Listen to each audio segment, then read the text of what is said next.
Hello children, welcome back to geography class. So in today's video we'll be discussing the new chapter in geography, that is soil resources in India. Okay, so first let us discuss what are the importance of soil resources.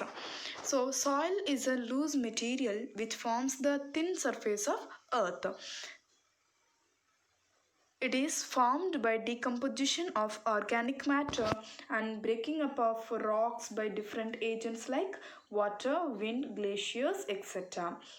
The organic matter formed by decomposition of plants and animals, we call it as a humus. Okay, so this particular word also very important. For 1 mark it can be asked, what is humus? Soil doesn't form in a year, but it takes millions of years for its formation. Okay, so what is soil? Soil is the uppermost layer of the earth's crust, which is loose, fragmented and fine. So it is rich in both organic and inorganic materials, and it supports plant growth, without which plants cannot grow at all on this earth's surface. It can also be defined as a mixture of small rock particles or debris and organic materials or humus which develop on the earth's surface and support growth of plants. So this is the definition of the soil. Okay, what is the importance of the soil? Soil is an important resource because it is the medium of plant growth. Okay, the main important of the soil is it is helpful for the growth of the plants. It supports different types of living organisms on earth. Okay, much of our requirements of food, clothing, directly or indirectly, is derived from the soil. We'll see the composition of soil. Okay, so soil is a mixture of inorganic material, minerals and also organic materials like humus. Okay, so first we'll take up the inorganic components. So under inorganic components we have silica, clay and chalk. Okay, so here silica, it is present in the soil in the form of small crystalline grains, the main constituent of sand. Okay, so it will be like sand. It is derived from the disintegration of rocks. And the next one is clay. It is a mixture of silicates and many other minerals such as iron, calcium, sodium, potassium and aluminium. So clayey soil retains moisture. Okay, the next type is chalk.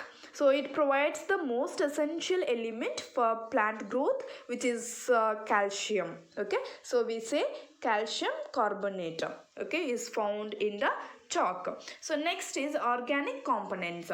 So these organic components determine the fertility of the soil. These organic components are derived from the decay of vegetable matters. Okay, so the ultimate form of organic matter is humus. Okay, so it is not a mineral. It is organic matter because it is formed by the decomposition of plants, animals and also the dead animals. Okay, so the animal waste and dead animals, so it helps the soil to retain moisture. Okay, so humus is very helpful. It provides fertility to the soil. Okay, next we'll see the characteristics of different soils. First one is sandy soil. It contains 60% of sand and 10% of clay. These allow the water to pass through, so easily the water can pass through it. Okay, that means it doesn't have the moisture retentive capacity. They are good for cultivation only if some fertilizer is added to the soil. Okay, it is also good mainly for the fruits and vegetables growing. Okay, so to grow the fruits and vegetables, this type of soil is used. The next one is clayey soil. It has more than 60% of clay, so it is having the capacity to hold the moisture, and it also very sticky in nature. Okay, its fertility improves if sand and chalk are added to it.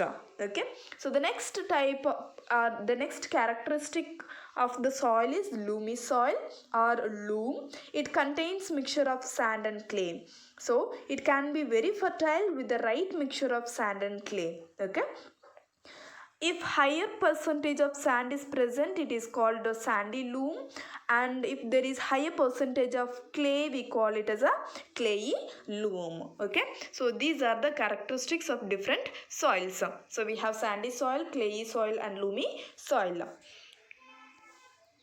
Next we'll see the soil erosion. Okay, so what is soil erosion? Soil erosion is the removal of topsoil by different agents of weathering such as running water, wind, overgrazing, men, plants and animals, faulty method of agriculture. So all this will come under the agents of weathering which is responsible for the soil erosion. Soil erosion is one form of soil degradation. Soil erosion is a naturally occurring process on all lands. So, the agents of soil erosion are water and wind, each contributing a significant amount of soil loss each year.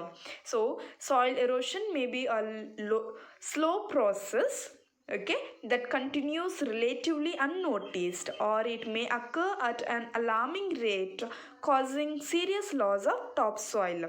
So the loss of soil from farmland, from the agricultural land, may be reflected in reduced crop production potential, lower surface water quality and damaged drainage networks. Okay, so these are the outcomes of the soil erosion. Okay, so I have already mentioned the agents of weathering which are responsible for the soil erosion: running water, then wind, overgrazing, men, plants and animals, faulty methods of agriculture. Next we'll see the soil conservation.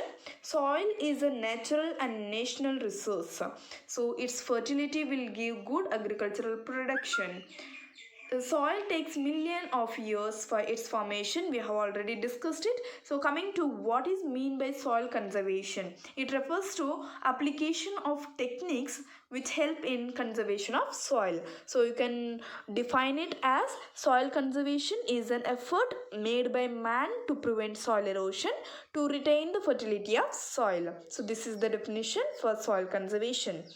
Next, we'll see what are the techniques that are undertaken for the soil conservation. Okay, first one is afforestation. So the best way to prevent soil erosion is to increase area under forest. Okay, so indiscriminate felling of trees must be stopped. Rather, we have to grow the number of trees. Okay, we have to plant many number of trees, many number of saplings. Okay, thereby the deforestation can be avoided. Okay, and thus we can prevent the soil erosion. So when the roots of the tree bind the soil particles together, it will prevent the soil erosion. Okay, so that is the first technique, afforestation.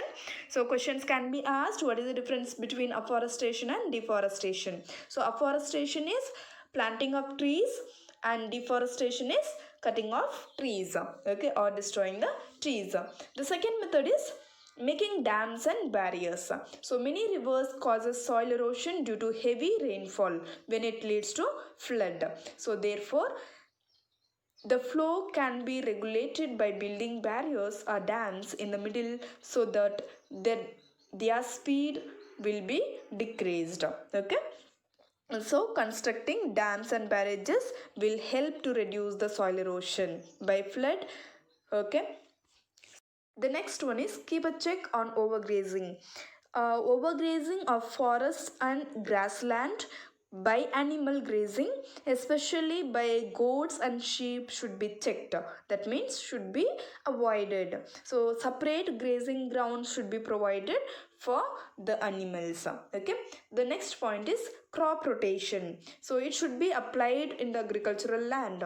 In this, the crops The crops should be grown in rotation as they help in maintaining the fertility of the soil. Okay, so here in the image you can see here they have given year 1 malt and barley is been grown, and in the year 2 it was only wheat is been grown, and in the year 3 potato, and in year 4 again malt and barley. So like this crop rotation will help to avoid the soil erosion. Okay, the next one is counter ploughing. It is the practice of ploughing along the contours of steep slope in mountains. With the help of this technique, surface runoff and soil erosion can be reduced. Terrace farming, it can be done in the hilly areas. Small steps can be made in mountainous areas which will help in reducing the water speed and thus help in reducing soil erosion. Okay, next is shelter belts. In this technique, trees are planted in the direction of winds. So it is done so that wind doesn't cause erosion and their speed will be reduced by the trees. Okay, so when the speed of the wind is reduced, it doesn't have the capacity to carry on the surface soil. Okay, thus it can prevent it from the soil erosion. These are the techniques that are taken to avoid the soil erosion, thereby conserve the soil. So children, go through the video, and if you have any doubt you can ask me.